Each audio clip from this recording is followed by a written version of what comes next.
sirdī trūkst vietas, priekam un sāpēm.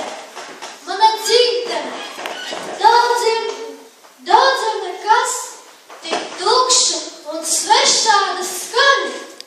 Daudziem citiem, nu vispār, bija kaut kas, ir jau dzirdēts, ar to arī gana.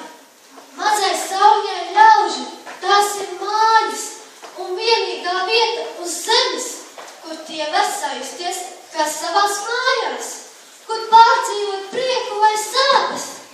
Mazai saujai ļauži, manai tautai, nīcinātai un kautai, kas stipri dzīvo vēja krustcelēs.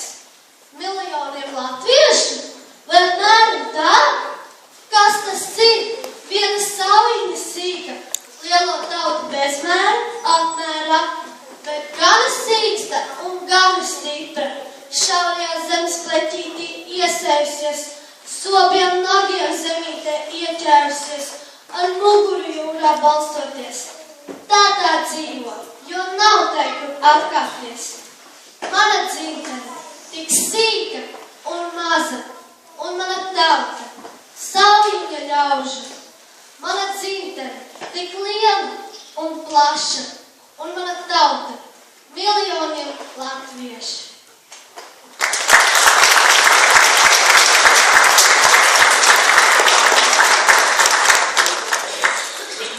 Zeme, tik bezgalīgs tavs augstums, klīst savāda gaisma pār Latgali, it kā nāktu no dievnam lūkām.